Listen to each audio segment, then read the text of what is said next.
Creo que todos alguna vez hemos escuchado la palabra anemia, ya sea por alguien que la padeció o porque suele ser una condición común, así que en este video hablaremos de la anemia hemolítica. Pero antes, para poder hablar de la anemia hemolítica, primero debemos saber que la sangre tiene glóbulos rojos, glóbulos blancos y plaquetas. De esto debemos saber que los glóbulos rojos tienen una molécula llamada hemoglobina que se encarga de transportar el oxígeno.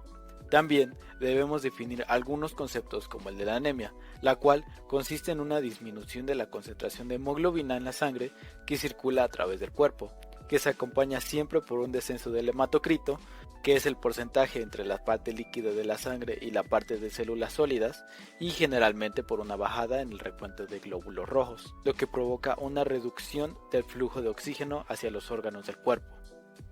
Un nivel de hemoglobina por debajo de 12 miligramos sobre decilitros en niños y mujeres adultas o por debajo de 13 miligramos sobre decilitro en varones adultos es considerado anemia.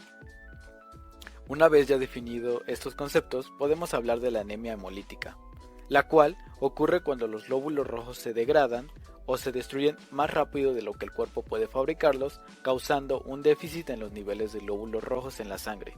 Normalmente, los glóbulos rojos duran aproximadamente unos 120 días en el cuerpo y posteriormente son destruidos, fundamentalmente en el vaso, pero en la anemia hemolítica, los glóbulos rojos en la sangre se destruyen antes de lo normal.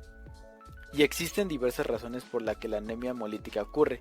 Sin embargo, las razones más comunes son por una patología autoinmune.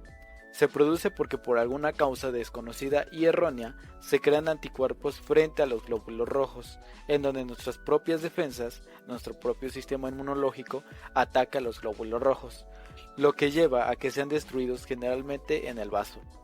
Cuando es provocado por esta razón, se denomina anemia hemolítica autoinmune, que dentro de esta se clasifica como anemia hemolítica autoinmune fría o caliente, dependiendo del tipo de anticuerpos que la causan. Este tipo de anemia hemolítica suele asociarse a otras enfermedades autoinmunes como el lupus eritematoso, entre otras.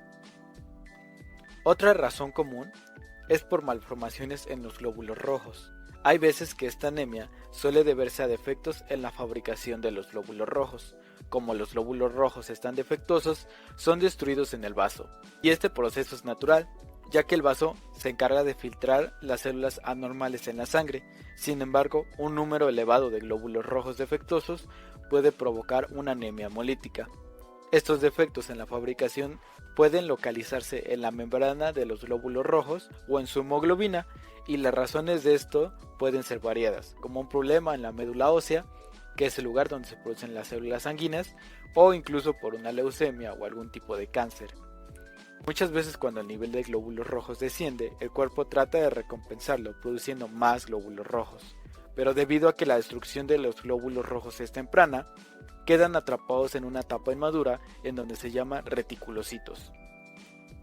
Otra razón es por la deficiencia de alguna enzima como la piruvato quinasa o la glucosa 6-fosfato deshidrogenasa, una enzima que en circunstancias normales no tiene mucha utilidad, pero que en situaciones de estrés, como infecciones, inflamaciones o alguna patología, protege al glóbulo rojo de ser destruido. Si falta esta enzima, los glóbulos rojos se destruyen ante infecciones u otras enfermedades con mucha facilidad, aunque estas condiciones, en las que hay deficiencia de alguna de estas enzimas, suelen ser hereditarias y poco comunes. Entre otras causas de una anemia hemolítica están debido a alguna prótesis cardíaca metálica, a la reacción alérgica hacia algún medicamento, que normalmente suele ser hacia la penicilina, infecciones severas y avanzadas en donde se destruyen los glóbulos rojos, como en la malaria, o debido a una rara enfermedad llamada hemoglobinuria paroxística nocturna, en donde los glóbulos rojos se descomponen antes de lo normal, pero todas estas razones suelen ser muy poco frecuentes. La población más vulnerable de padecer este tipo de anemia es algo inespecífica, debido a que esta anemia puede presentarse a cualquier edad. Sin embargo, cuando la anemia hemolítica es por alguna causa autoinmune, suele afectar más a las mujeres que a los hombres, y cuando la anemia hemolítica es causada por un trastorno hereditario relacionado con la producción de enzimas o la médula ósea, suele afectar más a los hombres. ¿Tú conoces los signos y los síntomas de la anemia hemolítica? Si no es así, te los contamos. Los signos de la anemia hemolítica son muy parecidos a los otros tipos de anemia, pero la característica diferencial de las anemias hemolíticas con respecto a otros tipos de anemia es que la destrucción de los glóbulos rojos dentro de la circulación favorece que se libere hemoglobina desde el interior de los glóbulos rojos a la sangre, lo cual se transforma en bilirrubina y puede depositarse en los tejidos y dar un color amarillo, a lo que se le llama ictericia, que generalmente se observa como un color amarillento en la conjuntiva de nuestro ojo. Favorece la formación de piedras en la vesícula, a lo que se le denomina colelitiasis, y puede aparecer orina rojiza, pero sin que se demuestren glóbulos rojos al realizarse un análisis de orina. Entre otros síntomas y signos causados por anemia hemolítica se encuentran la fatiga, debilidad, piel pálida o amarillenta, latidos del corazón irregulares y taquicardia, dificultad para respirar, mareos o aturdimiento, dolor en el pecho, manos y pies fríos, dolores de cabeza y poca tolerancia a la actividad física. Al principio de este tipo de anemia, los signos y los síntomas pueden ser un poco nulos, pero conforme esta avanza, los signos y los síntomas no se quedan atrás. Ahora que conocemos los signos y los síntomas, existen análisis con los que se puede diagnosticar a la anemia hemolítica, como por ejemplo con un hemograma o conteo sanguíneo completo, que puede ayudar a diagnosticar la anemia y ofrecer algunas sugerencias para el tipo y la causa del problema. En cuanto a los análisis que pueden identificar el tipo de anemia hemolítica, están el conteo de reticulocitos absoluto, los cuales son una etapa inmadura de los glóbulos rojos. Prueba de COMS directa e indirecta. Es una prueba que busca anticuerpos que puedan fijarse en los glóbulos rojos en caso de su destrucción prematura, causando así la anemia hemolítica autoinmune. También está el examen Donat. Es un examen de sangre para detectar anticuerpos dañinos relacionados con un trastorno poco frecuente, llamado criomoglobinuria paroxística. En este trastorno, los anticuerpos se forman y destruyen a los glóbulos rojos cuando el cuerpo se expone a temperaturas frías. También tenemos crioglutininas, que miden el nivel de aglutininas, que son un tipo de anticuerpos en la sangre que se activan dependiendo de la temperatura. También el conteo de plaquetas, que mide el nivel de plaquetas en la sangre. Electroforesis, de proteínas en suero, que mide los tipos de proteína en el suero de nuestra sangre. Piruvato sinasa, es un análisis que mide el nivel de enzima piruvato sinasa en la sangre. Los niveles de aptoglobulina sérica, la cual es una proteína producida por el hígado que se fija a un cierto tipo de hemoglobina en la sangre, y niveles de carbocihemoglobina, que son formas alteradas de la hemoglobina. Ya que conocemos los signos y los síntomas y aparte los análisis, sigamos con el tratamiento para esta anemia.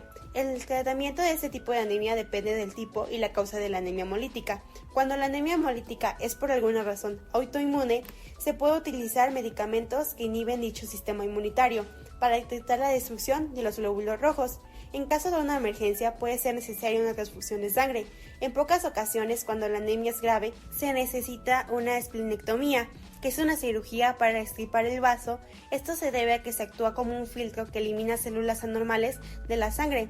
En cuanto a los suplementos de alimentación, cuando las células sanguíneas se están destruyendo a un ritmo muy acelerado, el cuerpo puede necesitar ácido fólico y suplementos de hierro extra para reponer lo que se está perdiendo. Por lo que para su tratamiento se recomienda una dieta balanceada, saludable y rica en hierro, que suele encontrarse en muchas verduras verdes. Es por eso que se recomienda una dieta saludable y balanceada, ya que esta, además de mantenerte saludable, disminuye las posibilidades de padecer algún tipo de anemia. Muchas gracias por tu atención y ahora podrás identificar una anemia hemolítica.